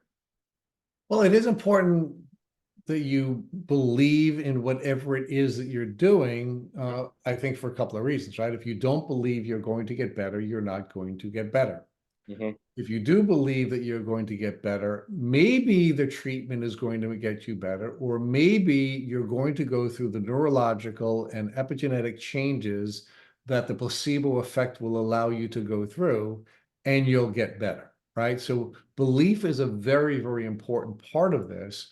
And, I think, again, I hate using the term placebo because it implies that you're not really getting better. But I think, again, we're seeing some really brilliant research being done in that area. For example, Professor Leah Crum at Stanford University is doing some great work on demonstrating that your beliefs may not entirely cure you, but will play a role in making changes to your genetic expression and to your neural pathways, which will cause you to heal, which will cause you to get better. Yes. And that's why belief is so important. And believing in the protocol that you're ultimately using, in this case, your double dapsone Mm. protocol is going to be vital to your healing, and it's going to be vital to everyone else's healing. So we wish you luck with that, and we want you to keep us posted with that. We have a lot of folks that we've interviewed on this podcast that have gone through the double, triple, and quadruple I'll get dapsone, there eventually.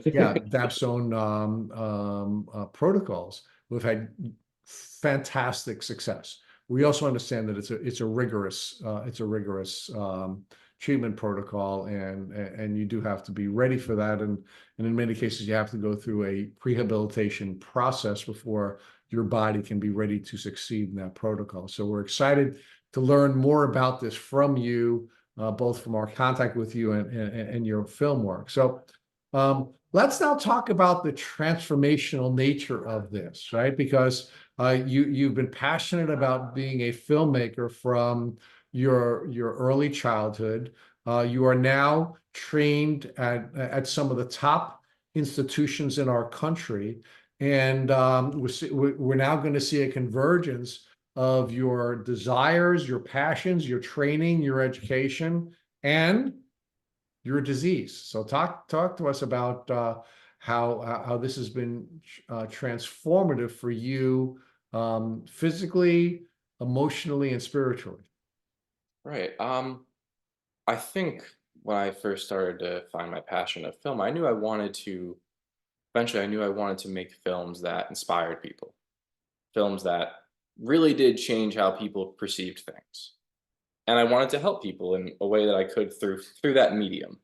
Um, and I would say about the middle of my undergraduate degree at NYU, I once I learned I had Lyme disease, I myself wanted to dig into what exactly is this? What am I up against?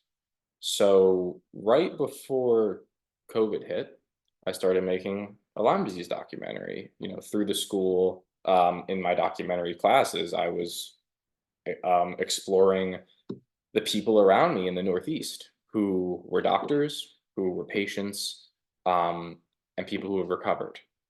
I started to learn about the difficulty of even getting a diagnosis, how the blood tests they have everybody doing most of the time is not reliable.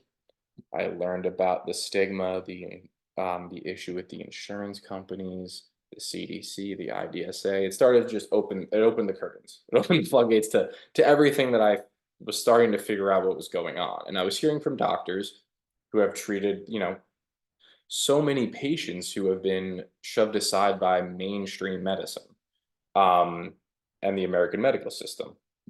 And as I continue to work on my documentary, I see, you mentioned Allie Hilfiger earlier. I've spoken to her about, her book and her work, and she'll be included in it as well in this documentary, with her story. And I started to reach out to people from across the country, trying to highlight pockets that maybe we haven't shined a light on yet in documentaries that have been done online and in books that have been done online. For instance, one thing I'm doing in this documentary, about a week ago, I interviewed a child psychiatrist, in my area whose main patient client base is children with Lyme disease and co-infections. And it's a topic that kind of hits home because children need so much preventative care and people need to be educated to provide that care. So there's going to be a portion of this documentary that talks about children with the disease, how it presents differently in them, and the difficulty of making that diagnosis in a child versus an adult. Right. And it's so important Who's that doctor? that is Dr. I'm sorry. Dr. Greenberg? Um Rosalie Greenberg? Rosalie Greenberg. Yeah, Yeah. we interviewed her. She's Oh, brilliant. Awesome. brilliant. She's brilliant. And to have that in a movie form is, I think, important for people to see on screen who can, and for people outside the community, people who have experienced chronic illness, hopefully can latch on to certain parts of what I'm expressing through this film. I'm also talking about the overbearing component of the psychiatric effects of Lyme disease and co-infection, speaking with Robert Bransfield, who is wonderful and is primarily just helping people in his psychiatric practice with Lyme disease. And to talk about the stigma of Lyme disease, especially when it comes to mental illness, is huge because a majority of us get shoved aside as having just mental illness. And I think normalizing that these diseases can mimic very, very serious issues like schizophrenia, like bipolar, ADHD, OCD, all these things can be mimicked by what Lyme does to the brain. And I'm going to be showing that in this film. I'm going to be showing how severe the disease can get. I have an individual who I interviewed, on the East Coast who has nearly lost all of his bodily function from he had a CDC positive Lyme test. He is now in a wheelchair. He knew that he had a positive CDC test. He went to the doctor, got a short treatment of doxy. They wouldn't give him any more. And then as time goes by, he didn't really know what to do next. He starts getting a limp in his leg. And that turns into lumps in both legs. And that turns into weakness in his extremity, all of his extremities. And then it turns into him being in a wheelchair. And it's these very, very sensitive, intense people, or I'm sorry, sensitive, intense cases that I think will open people's eyes to what this disease can really do. And spending time with somebody like that, they still have optimism. People will see that that individual still has optimism about how Lyme disease needs more advocacy and awareness, and that it will. And people will see that in this film. It's amazing. He's such an amazing person. And also something that hasn't been covered a lot, and I'm sure you've covered it on your podcast, is the importance of understanding co-infections. Because I think when people go to treat, or with certain doctors treat, you're not getting the accurate treatment for your co-infections. And if you don't treat your co-infections, you're not getting better. and they're the ones that can be the most severe at times, and most of the time, from my experience of talking to other people, are the most intense. Um, and I think by going around and talking to people through this documentary format, and like you had mentioned about your podcast, you think about who's willing to speak to the public about all of their issues, these private issues. um, because I was nervous about making a film about this. I'm like, will people be open enough to wanting to talk about what's been going on with them so privately that they've lost money, they've lost friends, they've lost a huge chunk of their life, and they're going to be willing to talk about it on camera? And like you, I was surprised about the amount of people who were a go. Even people who were severe and that would show on camera. I have numerous people in this documentary who have been diagnosed, a confirmed diagnosis of ALS. They get IV Rocephin for a few months, then they start being able to go on runs again, and they go back to their ALS doctors and tell them, well, I'm able to run right now. And the doctors are just baffled and confused, but still tell them to expect to die.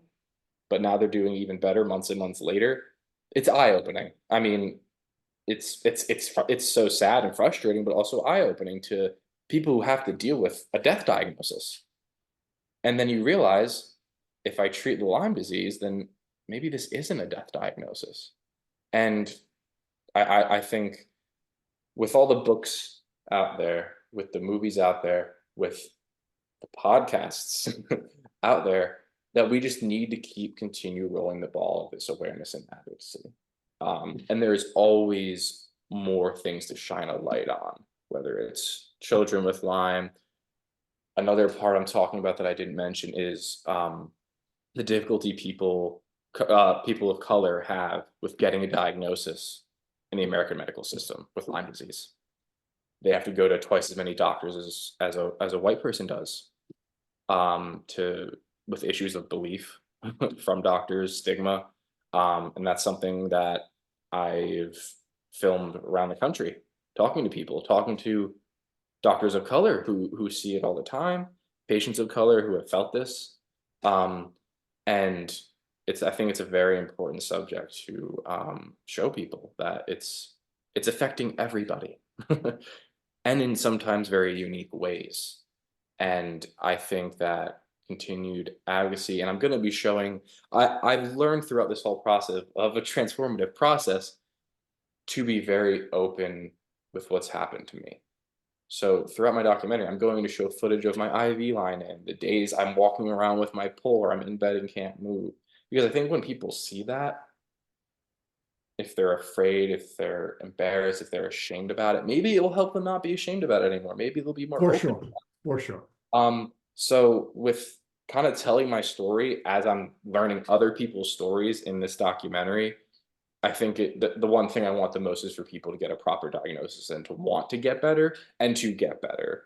And While believe they can get better. believe they can get better and take some of these stigmatized things about the community, attacking them head on a little bit, because if we leave them hanging by, it turns into an issue like a little bit of how some doctors are preying on patients who are in very difficult positions. And having the proper education, understanding if a doctor is right for your case. Um, so kind of that amalgam of all those things is being combined into a fluid story in this film that I'm constructing. I've been doing it for years. I had to pause doing it because I had my IV line in, so that put it on hold for a year. COVID hit, I had to put it on hold for God knows how long. And now I'm back at it and faster than ever. And I talk about, the research that is there to show that this is a chronic infection, talking to Monica Embers and discussing her breakthrough research that She's brilliant. she's brilliant and it needs more eyes on what she's doing. Everyone needs to look at what she's doing so they can understand that there is proof that doxycycline doesn't get the job done. So I'm very excited to continue it and to hopefully be done with it next year after years. Thank you. Thank you for dedicating your career to this documentary on the topic that we think is one of the most important public health topics in the history of medicine. So thank you so much for doing that. So let me, you've been very kind with your time. And I know the folks who are listening to this are really, really appreciative of everything that you've taught. But I'm going to ask you to teach us one more thing. And this is not something that was on your questionnaire because we've changed the last question from what it used to be to what it is now. The last question we're going to ask you, and we'll give you a couple of seconds to think about it, is because so many people believe that if you do not have substantial resources, you cannot heal from Lyme disease. And we know that's a false belief. And in order to be able to break that false belief, we need your help. And how we're going to ask you to help us is, if you are going to provide to a new person on the Lyme disease journey the 3 low-cost or no-cost treatment options that you had used, what would you recommend to that member of the community? Low cost, no cost treatment options. I would say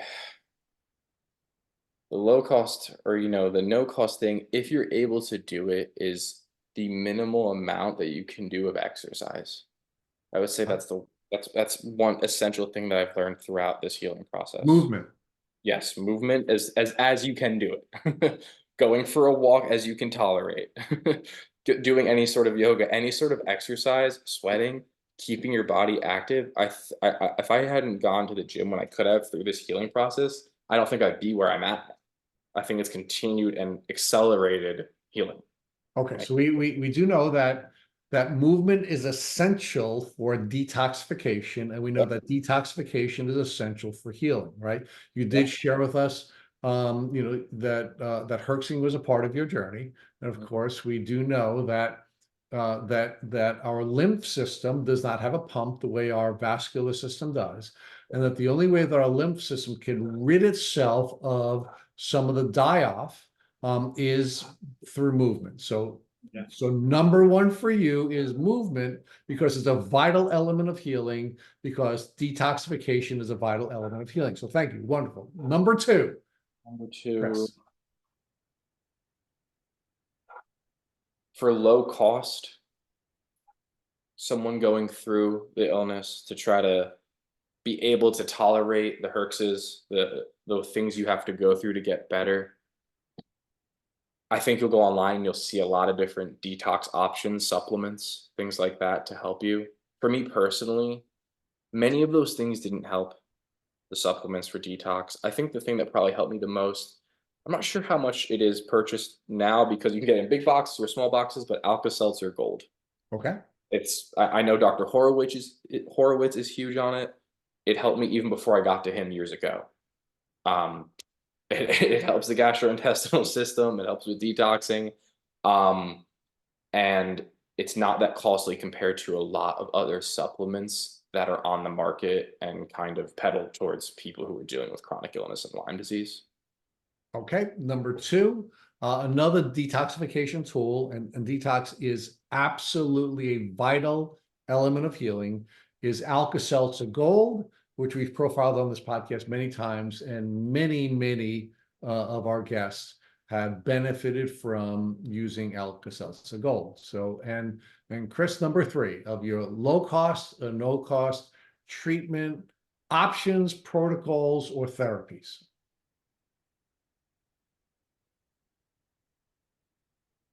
From my experience of seeing how costly some herbs can get, I know there are packages that you can get from certain herb companies that do get quite expensive.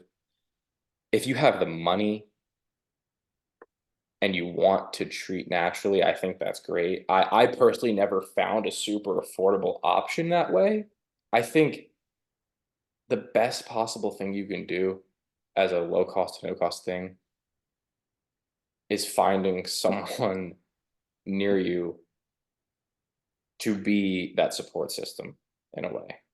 I'm not saying you have to have the money for a therapist, but building that support system around you is, to me, is a treatment method of how you get through this. Absolutely. So It's the strongest way. option number three for you is finding a community of people who are on the journey, who are healthy and can be helpful in understanding where you are, and to maybe even provide you with some guidance on future steps. Yes. All Yeah, right. yeah, yeah. I love all three, and I'm going to leave you with three. I could press you for more, but you've been really, really generous with your time. You were generous with being thoughtful. So, Chris, I can't thank you enough for taking time away from your family and from your filmmaking and from your treating to spend several hours with us here at Tick Boot Camp and the folks in our community. So, again, thank you, Chris, for dedicating your career to building a film and building on that medium. And thank you for everything you're doing for the Lyme disease community. Thank you so much, and I'm really grateful for you having me on here. And my documentary called "Is It Lyme Disease" should hopefully be done next year. And I thank you again. I just hope we keep helping the community that I'm So, in. Chris, we're going to ask you to please keep us posted on the progress of the Lyme documentary. We want to invite you back after you've completed the documentary so we can promote it. And anything we can do here at Tick Boot Camp to help you to promote the release of that film. Please know that you are now a member of the family after being on the podcast, and our platform is your platform. Thank you so much.